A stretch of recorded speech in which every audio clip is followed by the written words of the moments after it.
देखना बच्चों, हमारा चैप्टर नंबर 15 का चल रहा था नाभिकीय भौतिकी। अब जो 4 पार्ट हो गए इसके, जो इसका अब है 5वां पार्ट। चैप्टर नंबर 15 का अपना चल रहा था नाभिकीय भौतिकी। नाभिकीय भौतिकी अपना चल रहा था, और जो आज का जो मैंने आपको 4 पार्ट इसके करवा दिए हैं, और इसका पार्ट नंबर 5वां पार्ट है। तो देखना, हमने इससे पहले जो पढ़ा था वो पढ़ा था रेडियो एक्टिविटी के बारे में। और रेडियो एक्टिविटी मैंने आपको बता दी थी कि कुछ किरणें हैं वो कुछ पदार्थ से किरणें स्वतः उत्सर्जित होती रहती हैं, और स्वतः उत्सर्जन की घटना को हम बोलते हैं रेडियो एक्टिविटी। अब जो उससे अगला जो टॉपिक है वो है रदरफोर्ड सोडी का रेडियो एक्टिव क्षय का नियम।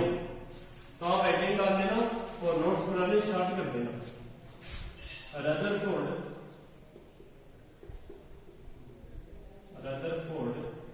सोडी का रेडियो एक्टिव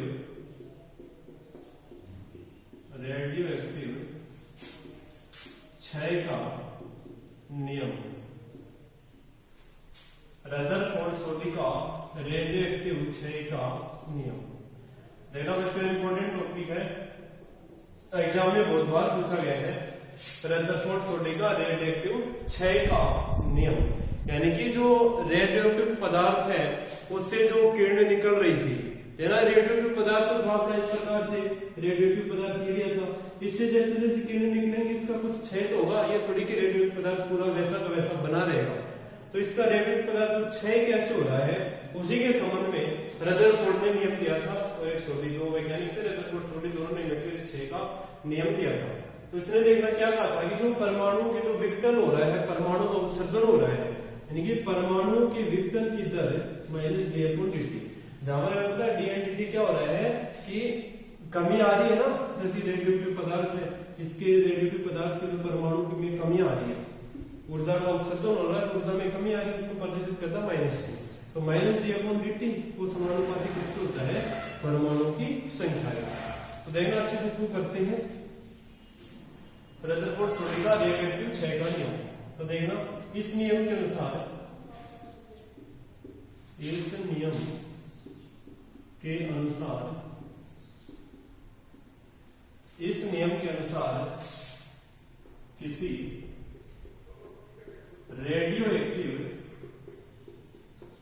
किसी रेडियोएक्टिव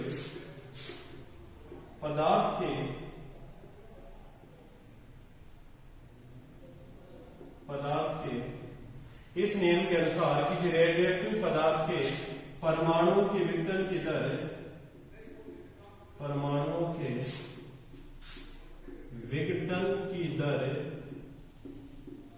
परमाणु की संख्या के समानुपाती होती है। परमाणुओं की संख्या के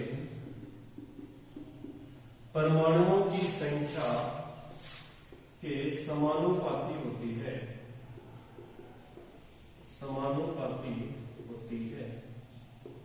क्या बताया था कि इस नियम के अनुसार किसी रेडियोएक्टिव पदार्थ के परमाणुओं के विघटन की दर पदार्थ के परमाणुओं की संख्या के समानुपाती होती है। यहां पर लिख देना, पदार्थ के परमाणु की संख्या के समानुपाती होती है। यानी क्या बताया था, -dN/dt इसके समानुपाती होगा परमाणुओं की संख्या n के होगी। n में पता है परमाणुओं की संख्या है, और ये dt है वो कुछ समय लगेगा क्षय होने में। ये थोड़ी है कि यार रख दिया स्टार्ट हो गए हैं, रेडियोएक्टिव किरणें निकलने स्टार्ट होती है, यानी कि कुछ समय लगेगा -dN/dt।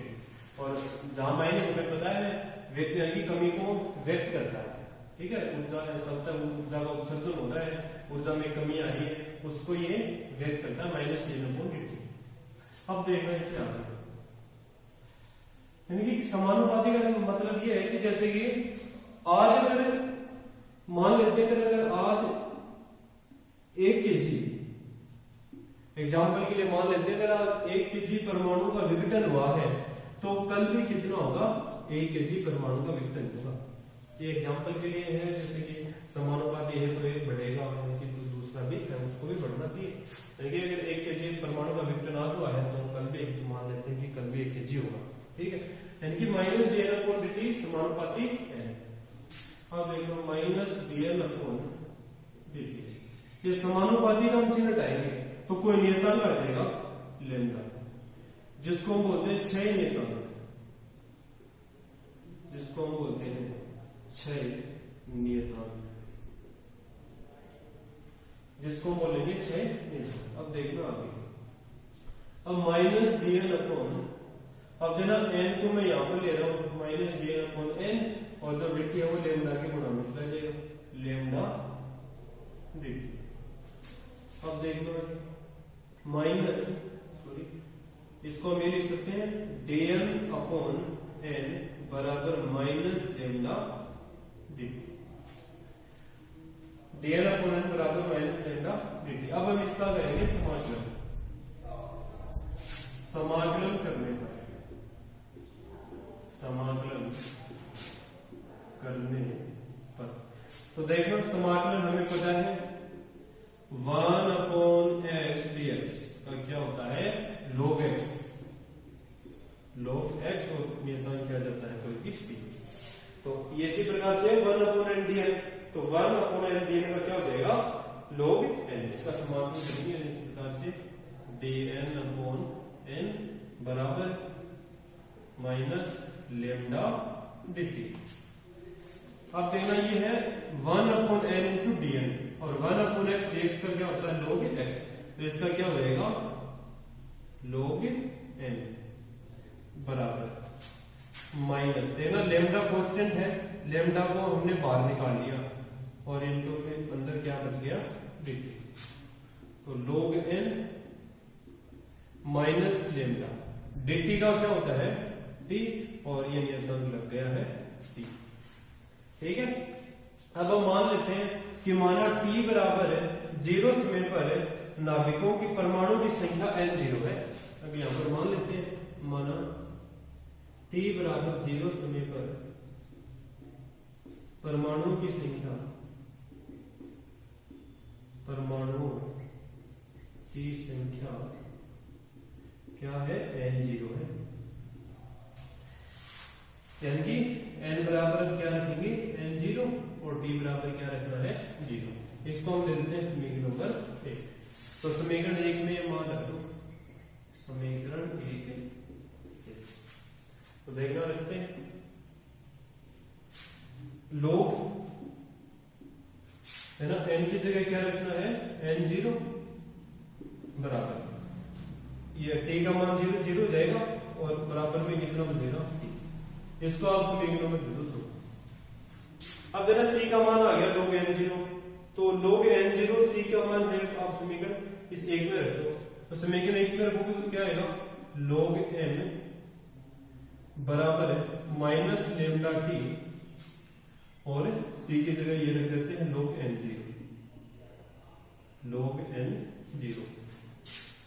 तब देखना आगे, इसको मैं यहां पर साइड ले आता हूं, log n minus log n0 बराबर माइनस लेमडा, और ये फॉर्मूला हमें पता ही है log m minus log n बराबर क्या होता है log m बटा n। तो इस फॉर्मूले में हम क्या लिख सकते हैं log n अपॉन n0 बराबर माइनस लेमडा t। अब इसका एंटी log लेंगे तो n बराबर है n0 बराबर हो जाएगा, ये e की पावर में देगा e की पावर माइनस लेमडा टी, या फिर हम इसको n बराबर करेंगे तो आएगा n0 e की power minus lambda T, n बराबर n0 e की पावर माइनस लेमडा टी, यानी कि चरघातांकी रूप से है ना ऊर्जा का उत्सर्जन हो रहा है, इसको हम चरघातांकी नियम भी बोलते हैं, लेकिन e की पावर में आ गया है तो इसको हम ये बता सकते हैं कि जो ऊर्जा का उत्सर्जन है परमाणु की संख्या वो चरघातांकी रूप से कम हो रही है, n बराबर n0 की पावर माइनस लेमडा टी। यदि t बराबर हम रखें 1 अपॉन लेमडा, t बराबर 1 अपॉन लेमडा, तो देखना क्या आ जाएगा, इस समीकरण में रखेंगे n बराबर n0 e की पावर माइनस लेमडा, और t की जगह रखना 1 अपॉन लेमडा, तो लेमडा से लेमडा कैंसिल, n बराबर बचा n0 e माइनस n बराबर करोगे n0 अपॉन e, ठीक है। तो एक बार और बताते हैं आपको क्या था रदरफोर्ड सोडी का नियम। तो जो परमाणु की विघटन की दर थी वो परमाणु की संख्या के समानुपाती होती है। तो -dn/dt समानुपाती n। अब समानुपाती का नियतांक घटाएंगे तो कोई नियतांक आ जाएगा लैम्डा, जिसको बोलते हैं समानुपाती नियतांक। तो देखना आगे हम इसको सरल करेंगे -dn/dt लैम्डा dt। अब dn/dt dn इसके बाद में आ गया है, ये माइनस का लैम्डा dt। अब इसका हम करेंगे समाकलन और 1/x dx का समाकलन हमें पता है कितना होता है log x। तो dn/n ये माइनस का भाग ले लिया लैम्डा dt। तो dn/n का क्या हो जाएगा log n, ये माइनस का भाग ले लिया क्योंकि ये कांस्टेंट है, क्योंकि हमने माना है ना नियतांक है, नियत है, इसलिए इसको बाहर ले लिया, अंदर बच गया dt। तो log n लैम्डा dt का हो गया t और इससे समाकलन का नियतांक लगा दिया c। अब मान लेते t बराबर 0 समय पर परमाणु है जो की संख्या वो n0 है, तो n की जगह रखेंगे n0 और t बराबर है वो समय लिया है 0। अगर समीकरण 1 से तो log n0 c और इस c का मान समीकरण 1 में रख देंगे, तो log n बराबर आएगा -λt प्लस log n0। तो log n minus log n0 बराबर -λt। तो ये समीकरण सूत्र हमें पता है, log n minus log n का होता है log m/n। तो log n/n0 -λt। अब n की log लेंगे इसका तो ये log हट जाएगा और ये b की पावर में हो जाएगा -λt। तो n बराबर n0 की पावर -λt, इसको हम बोलते हैं चरघातांक की समीकरण, यानी कि इसको चरघातांक नियम भी बोल सकते हैं। अगर t बराबर 1/λ हो तो n बराबर आएगा n0/e। देख लो फटाफट से, बाद में इसे आगे का करते हैं।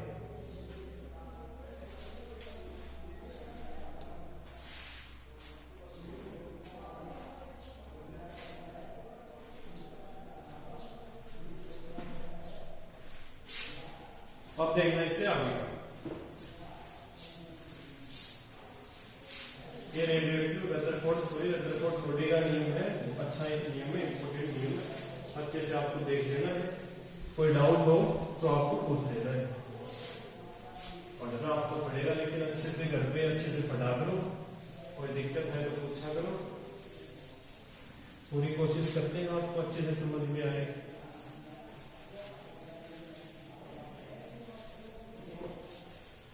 साथ ही साथ में इन टॉपिकों को देख लोगे तो दिक्कत है वो नहीं आएगी आगे।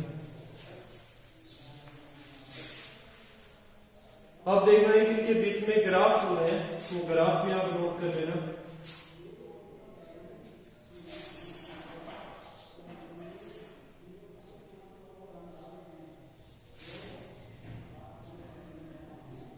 इसको हम चरघातांक की वक्र बोलते हैं इस प्रकार से।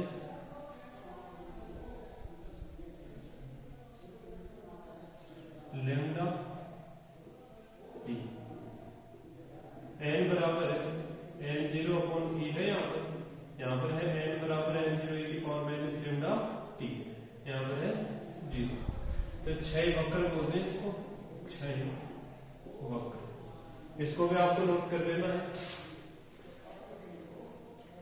अब देखना अगला टॉपिक,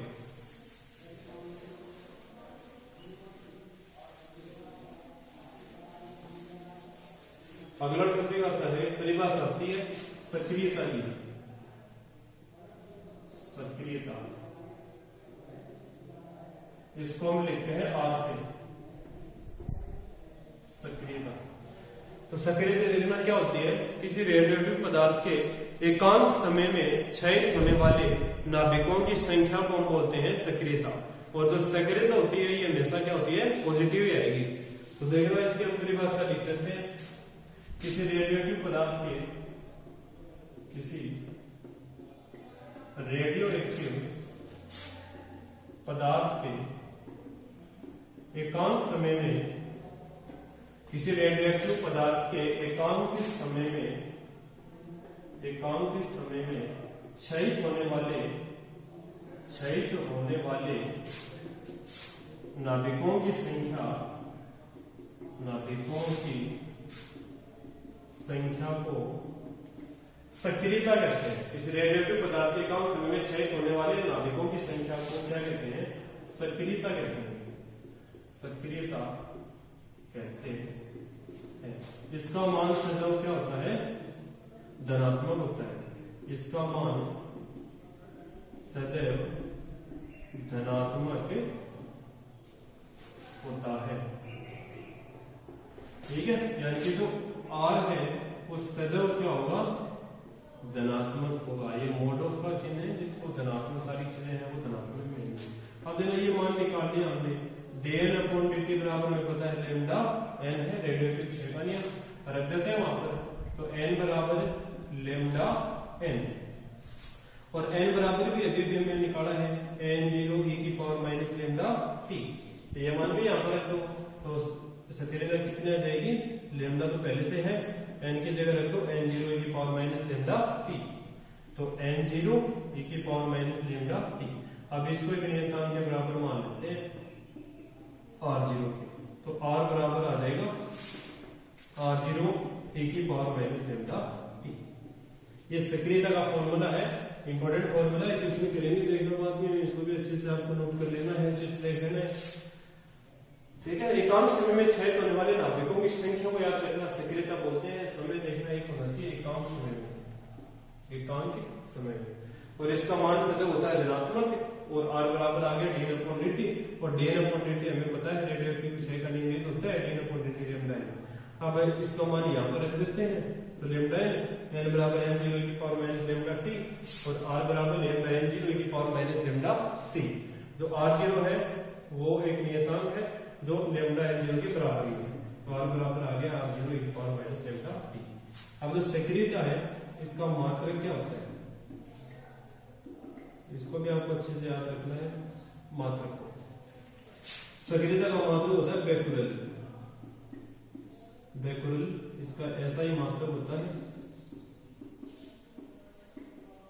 ठीक है, या फिर एक इसका दूसरा मात्रक होता है क्षय प्रति सेकंड, या फिर इसका जो व्यापारिक जो मात्रक होता है मात्रक वो होता है हेनरी।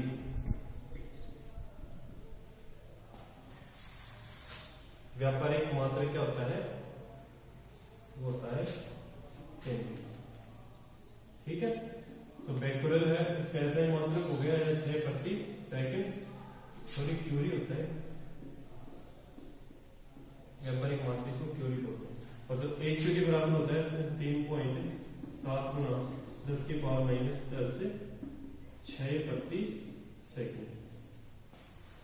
इसको देखना, अच्छे से देखना, शायद यही होना चाहिए।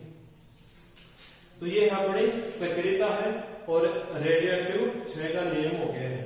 इसको अच्छे से देखो, और अब अगला टॉपिक है आपको वो करवाते हैं, इसको अच्छे से देखो।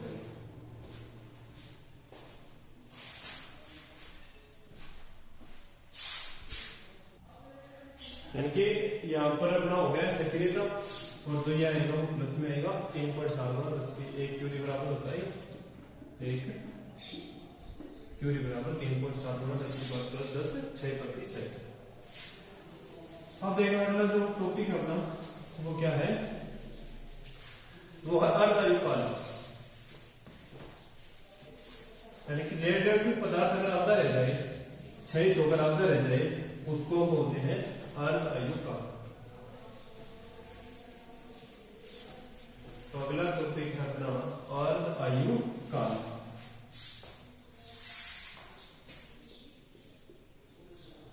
अर्धआयुकाल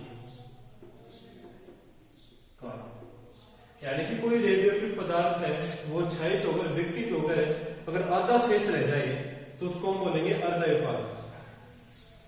इसका देखना फॉर्मूला भी आता है, उसको हम प्रूफ करेंगे और इसके परिभाषा देखेंगे अच्छे से।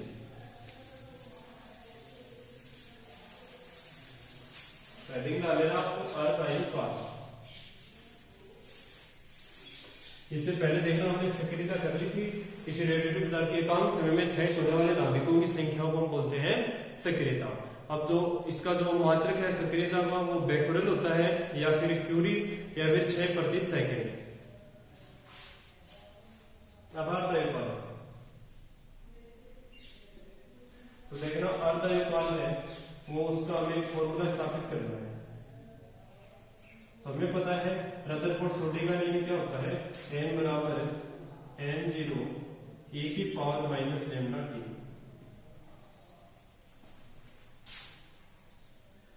n बराबर n0 e की power minus lambda lambda T. और जो अर्धआयुकाल है उसको हम किससे प्रदर्शित करते हैं, T1/2 से। ठीक है, तो इसे T1/2 का मान हमें निकालना है। और इसकी परिभाषा आप लिख लेना, यदि कोई रेडियोएक्टिव पदार्थ क्षय होकर अपने प्रारंभिक मान का आधा रह जाए उसको हम बोलते हैं अर्धआयुकाल। ठीक है, तो इसको हम लिखते हैं T/2 से। अब उसके लिए फॉर्मूला स्थापित कर देते हैं। तो n बराबर n0 e की पावर माइनस लेमडा टी, जो किससे आया है, रदरफोर्ड सोडी के नियम से। रदरफोर्ड सोडी नियम से आया है। ठीक है, अब देखना n बराबर कितना रखेंगे, n0/2 और t बराबर कितना रखेंगे, T1/2। ये सारे के सारे मान है यहाँ पर रख देते हैं। तो n0/2 बराबर n0 e की पावर माइनस लेमडा इंटू में t की जगह क्या रखेंगे, T1/2। अब देखना ये n0 से n0 कैंसिल हो गया है, तो अपने पास कितना बचेगा, 1/2 बराबर e की पावर माइनस लेमडा टी 1/2। ठीक है, अब आगे देखें, 1/2 बराबर, इसको हम ये लिख सकते हैं 1/e की पावर लेमडा T/2, या फिर e की पावर लेमडा T1/2 बराबर क्या लिख सकते हो, 2 लिख सकते हो। सॉरी, यहां पर ऐसे आएगा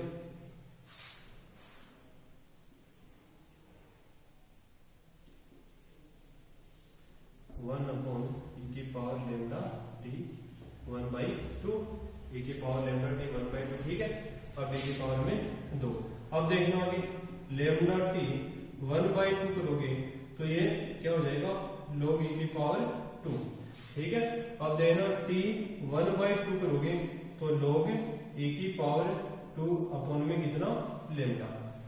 ठीक है, अब देखना आगे T1/2, अगर आप ये log हटाओगे तो इसको किससे गुणा कर दे, 2.303 और log 10 और यहाँ पर है 2 और बटे कितना, लेमडा। तो T1/2 तो 0.303। ठीक है, अब log 2 का मान होता है, वो होता है 0.3010 अपॉन में लेमडा। अब T1/2 इसका गुणा करो तो 0.693 अपॉन लेमडा। यह अर्धआयुकाल का फॉर्मूला है, इंपॉर्टेंट है फॉर्मूला है, इसको अच्छे से आप याद रख लेना। देखा, एक बार बता देते हैं, अर्धआयुकाल क्या होता है कि जितने समय में कोई रेडियोएक्टिव पदार्थ अपने क्षय होकर अपने प्रारंभिक मात्रा का